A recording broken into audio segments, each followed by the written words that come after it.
नमस्कार दोस्तों, क्या विश्व के सभी धर्मगुरुओं की आध्यात्मिक शक्ति अक्षीण हो चुकी है, जो कि इस महामारी के प्रकोप के सामने पस्त होते दिखाई दे रहे हैं। दोस्तों, गौर करने वाली बात यह है, हम बड़े बड़े मंदिरों में जाकर पूजा करते हैं,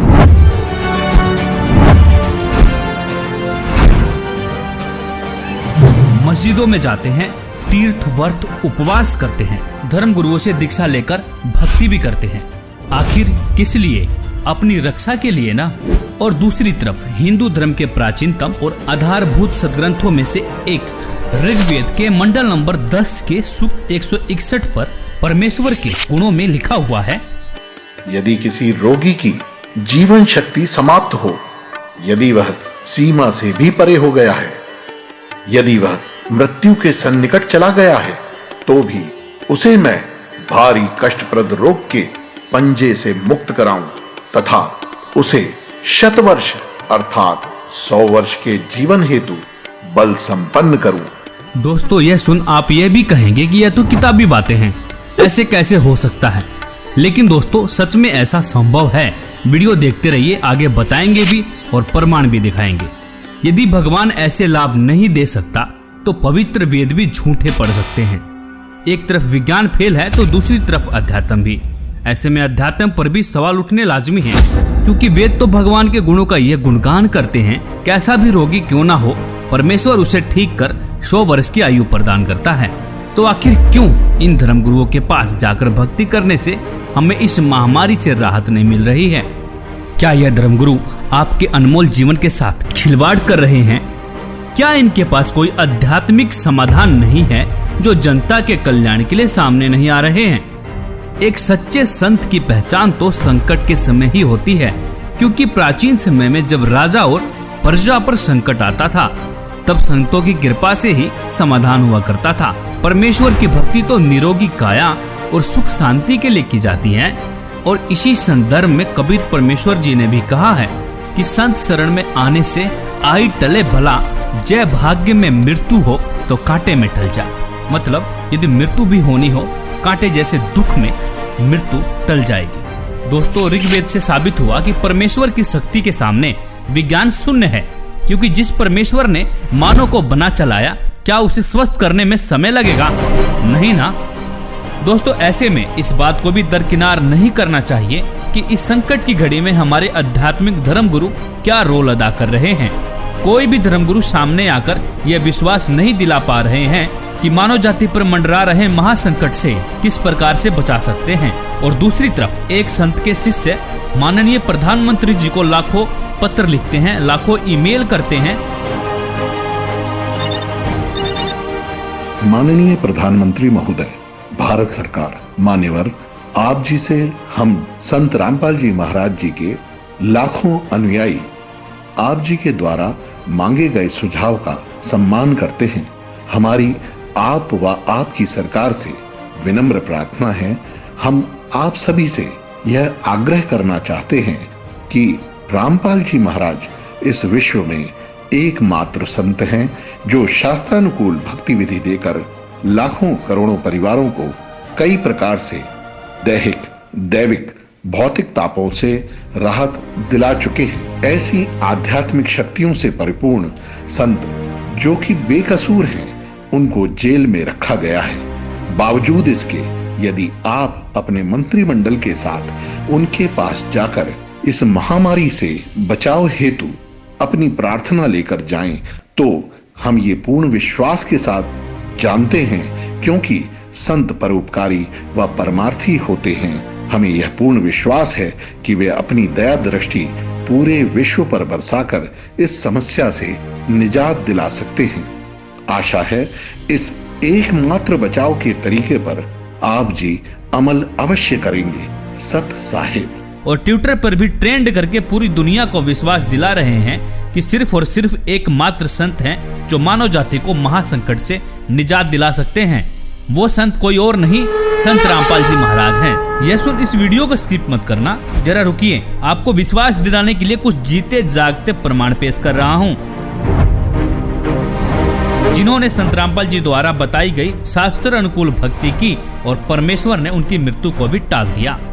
दोस्तों आज तक सिर्फ हमने सुना ही था कि परमेश्वर अंधे को आंख, कोढ़ी को काया, निर्धन को माया और बाज को पुत्र देता है, लेकिन यह अनसुना सत्य वर्तमान में सत्य साबित हो रहा है। दोस्तों ऐसे ऐसे एक नहीं, दो नहीं, हजारों प्रमाण ऐसे हैं जो संत रामपाल जी के अनुयायियों के जीवन में आप देख सकते हैं।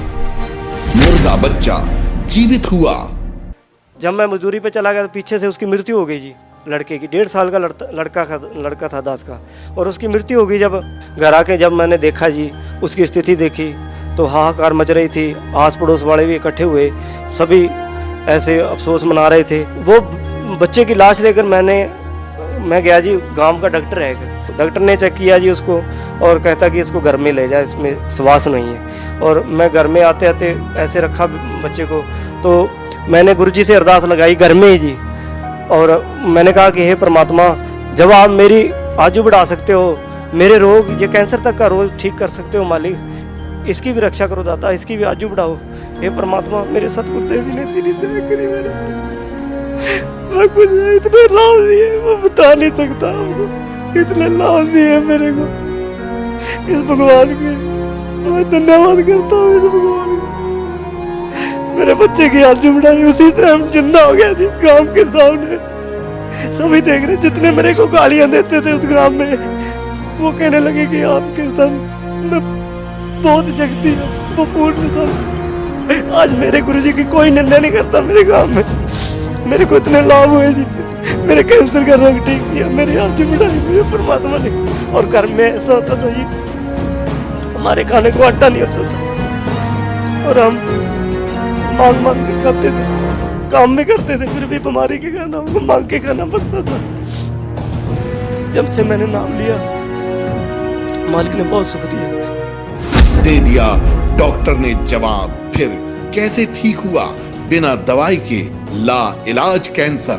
बोले ये बीमारी ठीक होगी नहीं, ये कैंसर है, इसको हम ऑपरेशन नहीं कर पाएंगे और ये और बढ़ जाएगा। जी क्या ये कह रहे हैं कि संत रामपाल जी की ये भक्ति करने के बाद ये फोड़ा अपने आप फूट गया, अपने आप ठीक हो गया, अपने आप ही ये इस चीज से ले ली, ये सब अपने आप हुआ है? कुछ ऑपरेशन वगैरह डॉक्टर ने? तो एक पैसे की दवा नहीं करा, आप यार ठीक है। और कति ज्ञान सुनकर समर्पित हो होगे तो आपकी कैंसर का बाप भी ठीक हो जा। भगवान किसे कहते हैं? वाह भाई वाह।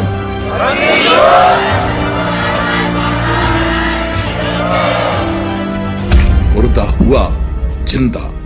पत्नी के भाई थे, उन्होंने बताया कि आपको तो डेड बॉडी हो गई थी।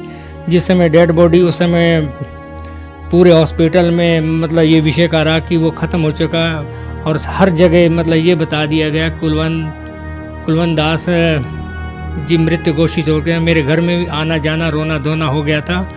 ठीक 1 घंटे बाद जब मुझे पूरी तरह होश आया तो फिर मैंने अपनी राम कथा सुनाई कि मुझे उस वक्त ऐसा महसूस किया कि हकीकत में ये हुआ कि 3 दूत आए और मेरे प्राण लेकर सबसे पहले मुझे गणेश जी, ब्रह्मा जी, विष्णु जी, शिव जी तथा माँ दुर्गा देवी के लोकों से पार लेते हुए काफ़ी दूर ले गए। आखिर में मैं जाता हूँ, आखिर जब मंजिल पे पहुँचता हूँ, ऐसा मुझे महसूस हुआ ये सतलोक, मिनी सतलोक ही है। तो वहाँ गुरु रामपाल जी महाराज जी एक सामने खड़े थे। मैंने जब देखा तो उन्होंने मुझसे कहा, बेटा की भक्ति अधूरी है तो आपको मैं एक मौका और भक्ति का देता हूँ, आप अपना जीवन सफल हो जाएगा। उसी वक्त गुरु संत रामपाल जी महाराज जी ने कबीर का रूप दिखाया। उसके बाद मुझे वहाँ से तीनों यमदूतों ने वहाँ से एक धक्का दिया, और धक्का देने के बाद मैं जब यहाँ से आंखें खुली तो मैंने एकदम अपने आप को देखा, मैं पसीनों पसीन से तर हो गया। तो मेरे पूरे पीठ पे नीले निशान पड़े थे। दुर्घटना में मौत, जीवित किया। बड़ा लड़का था मनोज नाम का, उसका मेरा बल्लमगढ़ में आके एक्सीडेंट हुआ शाम को 7 बजे। जब भी लड़के को ऐसे लिटा दिए, मेरे सर पे से चादर उतार दिए, सोल उतार कर उसको ढक दिए और अंगूठे दोनों बांध दिए लड़के के, जैसे संसारे में बांधते हैं। बांधने के बाद फिर मैं संत रामपाल जी महाराज से प्रार्थना लगाई, हे मालिक, मैं जय गुरुदेव की भक्ति से गई थी, पति को खो के गई थी मैं, पति खत्म हो गए थे, उसके बाद में आपकी भक्ति ली थी, ये होने वाला था, तो आप इसकी शादी क्यों की? फिर बहू ने फ़ोन मिलाया कि आप कहाँ पे हो? मैं बोली हम ठीक हैं, हम कहाँ पे नहीं हैं, तू घबराए मत। तो बहू बोली नहीं, कुछ ना कुछ बात हो गई है, मेरे को क्यों छुपा रहे हो मेरे से, मेरे वीडियो कॉलिंग पे बात करवाओ। जब मैं गुरुजी को प्रार्थना लगाई झोली पसार के कि मालिक ये क्या होने होता, गुरुजी वहीं पे प्रकट हो गए। संत रामपाल जी महाराज प्रकट होके और लड़के को सोते हुए को आशीर्वाद दे के उठाए। फिर उसके बाद मेरे को आशीर्वाद दिया गुरुजियों ने। फिर उसकी सास आई हॉस्टल के अंदर, बोली अपने गुरु को नहीं छोड़ेगी। मैं बोली मैं नहीं छोड़ूंगी गुरु को, मैं सबको छोड़ दूंगी, गुरु को नहीं छोड़ूंगी। गुरु के पीछे तो संत रामपाल जी महाराज के पीछे तो आज ये बेटा जिंदा है, नहीं तो मेरे बेटे को रात को ही मैं खो देती, आज मट्टी लग जाती।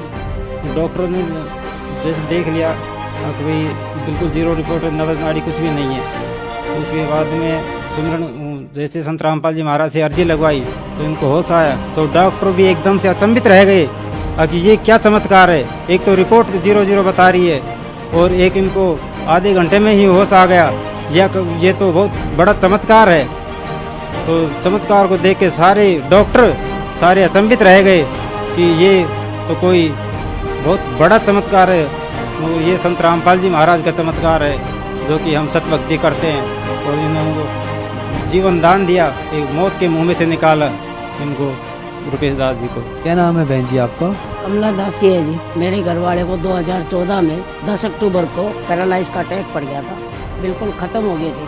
तो बेटे के याद आई कि सतलोक आश्रम फ़ोन मिलाऊं। जब फ़ोन मिला तो किसी भगत ने फ़ोन उठाया वहाँ से।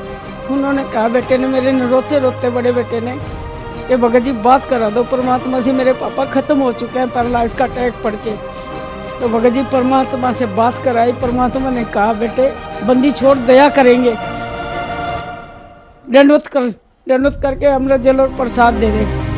तो भगत जी मालिक ने इतनी दया करी, संत रामपाल महाराज जी ने, इतने बेटे का फ़ोन भी नहीं कटा। इतने तो मेरे घर वाले ने यूँ कह दिया, बेटे मैं बाथरूम करने जाऊँगा। बाथरूम करके भगत जी गली में टहल के आया, गली से टहल के घूम घाम के फिर घर में आया। परमात्मा ने इतनी दया करी, हमारे पूरे घर में रोआराहट मच गया था, ख़त्म हो चुके थे, बिल्कुल एक मिट्टी पड़ी थी घर में। इतनी दया करी मालिक ने, मैं आपसे बता नहीं सकते। हमारा सारा कुनबा रोआराहट मच गया था घर में। उसके बाद भगत जी सुबह गए सतलोक आश्रम, तो परमात्मा दर्शन देने आते हैं, सर पे हाथ रख के कहते हैं, कौन मरा है? अभी नहीं मरा है, भक्ति कर बेटे दब के। उसके बाद सर जी आपको क्या बताऊं, इतनी दूर बेटा खड़ा था, उससे कहा, भक्ति कर बेटे, कौन मरा तेरा बाप? जो 3 हार्ट अटैक हो चुके थे, उससे पहले तो डॉक्टरों ने ये कहता था इतने जिएंगे, इतने ये दवाइयाँ खाते रहेंगे। आज 7 साल होने को है भगत जी, सारी दवाइयाँ छुट्टी हुई उनकी। 4 बार पैरालाइज हो लिया, 3 हार्ट अटैक, 7 अटैक कम नहीं होते भगत जी।